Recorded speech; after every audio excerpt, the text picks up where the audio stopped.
Hello, chemistry students. This is Professor McMahon, and this is Chapter 2, Lecture 1. In Chapter 1, we had covered the concepts of matter, the different types of matter, the scientific method, taking measurements. When we take measurements, how to determine the correct number of significant figures, and then taking that data, that quantitative data, and performing calculations to help support our conclusions from the results, okay?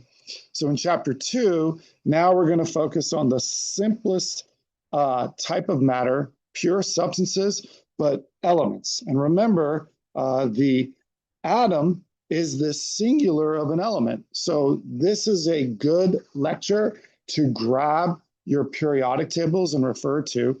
We're going to refer to the periodic table of elements, which is plural for atoms, and we're going to talk about atomic structure. So one of the first things is, where do all these elements, where do they get their names from? Many places. You have to realize a lot of the names came prior to the English language. So some of these will come from mythological figures, planets, scientists. So the symbols are a very easy way to communicate what element we're talking about by just using letters. So typically we use one or two letters.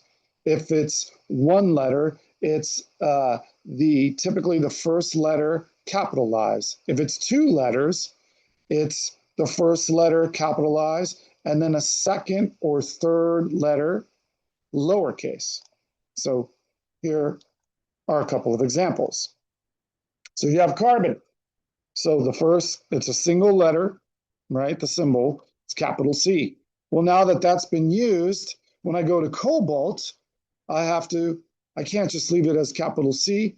My second letter is O, I put a lowercase o. Now, this doesn't always have to be the case. If you look on your periodic table, in the sixth row in that first column, there's an element, cesium. Cesium, its elemental symbol is CS. So the second letter in the symbol is not the second letter in the name. It is a third, but it is still lowercase. So here we have nitrogen, one letter, calcium, two letters, fluorine, one, oxygen, one, and then aluminum. And then here's another example where the second letter in the symbol is actually the lowercase second letter is not the second letter in the name, it's the third, just like we saw in cesium. We also see this in manganese, which a lot of people confuse manganese with magnesium, okay? So sometimes we look at symbols and we're like, that doesn't make any sense. Why am I seeing this for the symbol and it doesn't make any sense? So I'll give you an example. Na is sodium. Well, what we have to realize is sodium is the English name, okay? But this symbol was derived from a previous language, a Latin language, and it is actually derived from natrium. So this occurs a lot, all right? So I just want to bring that up. So here's an example. Copper, cuprum. Gold, aurum. Iron, Fe, ferrum. Silver, AJ, argentum. So it was believed, and since World Cup has recently passed, that Argentina was basically just a mountain of silver. So Argentina is based off Argentinum. So if you grab your periodic table, now I know you may not have one, but you can print one easily off the internet or off Canvas. And if you take a look, the N stands for nitrogen. The P, you might think that's potassium, but it actually isn't. It's phosphorus. Potassium is K, and that's derived from the Latin catrium. Okay. And then argentinum, silver. This was aurum, so AU. Aegean's not a elemental symbol. So how is a periodic table organized? Well, Mendeleev at first was trying to figure out if he can determine if law, what would happen by arranging elements and looking at their physical properties, boiling points, melting points, how they combine with the oxygen, how they combine with chlorine, their densities, things like that. And instead of taking all the elements and then lining them up just in one long line, he saw certain characteristics that elements exhibit. And like, for example, these were unreactive. And instead of doing one long line, stacked them in columns and rows. And he came up with kind of this simple periodic table, the representative elements. And we see that we have columns, right? And we have rows. Now he left blank places for elements that didn't exist at that point in time. And the funny things is he was able to predict what would these blank spaces have based on the elements above and below. So one example is with silicon and predicting, if you look below silicon on the periodic table, is germanium, Ge. And he was able to predict with incredible accuracy what would be the properties. So remember, laws in the scientific method, the conclusions of law, predict what will happen. Now, it took some time later to explain why, but again, we're talking about periodic law, what would happen, and this is what Mendeleev was able to do, organize these elements, okay? So what do we get? We get columns, right? And we get what are referred to as, well, the columns interchangeably are called groups, or the groups are sometimes called families. And we get rows, but the rows, we're going to call them periods. And we'll see next to every row or period, there's a number. So this is period 1, so I go across period 2, so on and so on. Now, why is this helpful? Well, if we know the family, the group, and we know the period, right, we can determine an element even if we're not familiar with the periodic table and its location. So, for example, if I said find the element that is in period 4, group 2, you would come down here and go, oh, that's Ca. What is that? That's calcium. And you would be able to find that element, right? So we can look at the group number. That's going left to right. We see that the old school method for periodic tables is they would say, and in the newer periodic tables, they don't always do this. They'll just go all the way across and they'll go 1 all the way up to 18, okay? With the old school method, instead, they kind of cut out this center piece, which are the transition elements, and it only looks at the representative elements and goes 1A, 2A, skips over 3A, 4A, all the way to 8A. And some of you may have heard of the octet rule, right? The octet rule is where elements want to have 8 electrons in its valence shell. Well, that's why this is very useful, the old school method using the A, okay, instead of the numbers all the way through. And then the letter B is used for the transition elements, okay? So you might see that in your periodic tables. Now, again, the columns, the groups, there are families. So these groups, so group 1A is the alkali metals. Group 2A is the alkaline earth metals.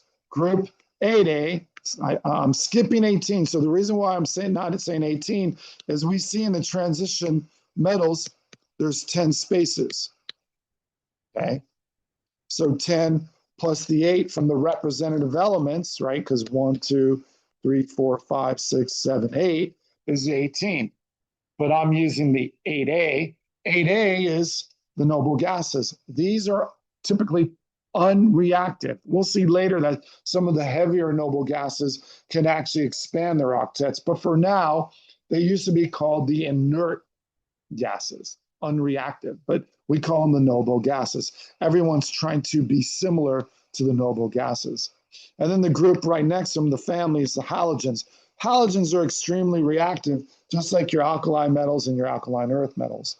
And then in the middle, you have your transition metals. And then these you would just categorize by group and period.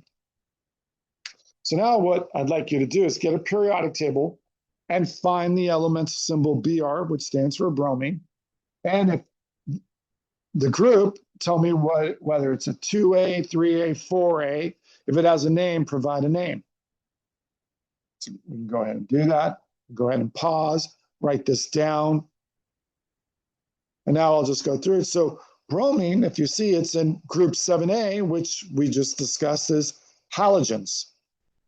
And nitrogen, that's group 5A. It doesn't have a specific name for that family, so we would just leave it at 5A. Cesium, that's group 1A. It does have a specific name. That's your alkali metals. Magnesium, group 2A, alkaline earth metals. And you do need to be familiar with these family names. When you're reading the book and doing your homework, they'll refer to these names, so it will help you review this as well. The other thing that's pretty useful about the organization of the periodic table in these groups and periods is it separates it from the metals and the non-metals. So if you look, there's this staircase on your periodic table. Okay, here's that staircase. And everything to the left of that is a metal. Now there is an exception, hydrogen. Hydrogen's kind of unique. It has some characteristics of your group 1A, which is your alkali metals, but it is a non-metal. In fact, some periodic tables will put the hydrogen here as well, okay? But for the most part, your metals are on the left. Your non-metals are on your right. Now, hugging this little staircase are metalloids, and they're like in the middle.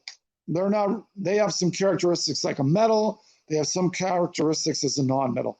But this organization is extremely useful. You'll see when we discuss compounds, you can have ionic compounds and covalent compounds. And we're able to identify those because ionic are metals with non-metals, and covalent are non-metal with non-metals.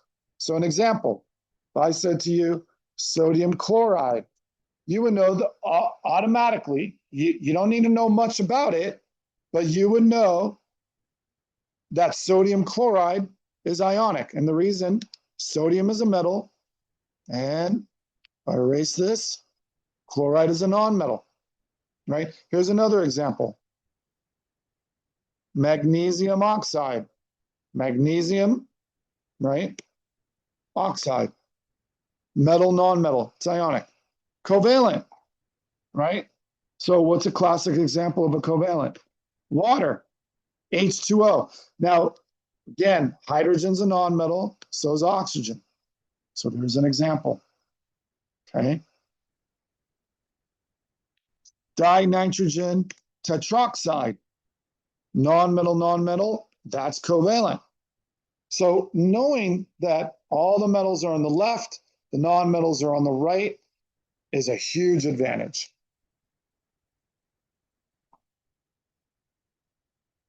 Okay. So earlier we had talked about some physical properties in chapter 1, and that is a really easy way to kind of look at metals, non-metals, and metalloids and see that their characteristics are different.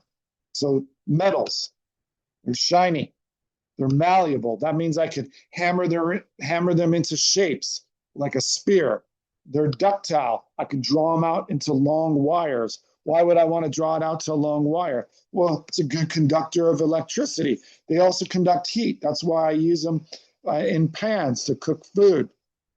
Well, what else? They have high melting points and boiling points. Remember, we said that those were physical properties. They also have high densities, grams per mil.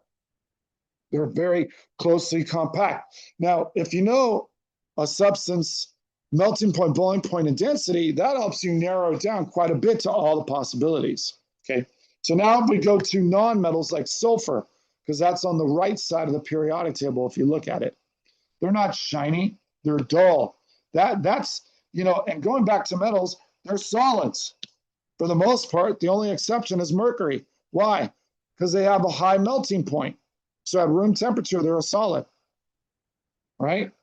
If I look at non-metals, they have low melting points and boiling points. That's why they're typically found as gases, your noble gases. But in some cases, they can be found as a solid or a liquid, like in bromine. But if they're a solid, they're going to be dull. They're not going to be malleable and ductile. They're going to be brittle. They're going to break apart real easy, like coal, right? Carbon. They're poor conductors, not good conductors of heat and electricity, right? If you have a match with sulfur on it, right, you can just strike it. It's so brittle, but it will burn and combust. That's a reaction, okay? What about metalloids? They're in the middle, right? They're shiny, but they're brittle. They're not good conductors of heat, but they are of electricity, right? Silicon Valley, semiconductor, right? They tend to form also covalent compounds, okay? Because they don't tend to form ionic compounds. So can we identify by using that staircase on the periodic table whether an element is a metal, non-metal, or metalloid? So sodium, it's a metal. Chlorine, non-metal. Silicon, it's hugging that staircase, is a metalloid. Iron's a metal, and carbon is a non-metal. Some major elements for health, and you see we have some major elements. Most of your body is carbon, hydrogen, and oxygen. You'll see that your organic compounds typically have these three elements in abundance. Carbon is your skeleton typically. Carbon likes to have 4 bonds, and a lot of times the additional bonds other than other carbons are going to be hydrogens. So hydrogen's extremely abundant. You know, you might have the case where there's an oxygen on the end or somewhere in the middle of a molecule. You do have nitrogen also, right? So like amino acids. And then you have minerals. So your minerals, right? Trace elements. Everybody needs iron, right? You need calcium. You need all these things. Phosphorus, the backbone, the phosphodiester backbone of your DNA. It's also in phosphates. All right. So now that we've covered the periodic table, I'm going to go ahead and stop this to try to make the videos a little bit shorter. And I'll stop it right there. And our next lecture, we're going to use all these elements and discuss their atomic structure for the most part. So thanks for watching.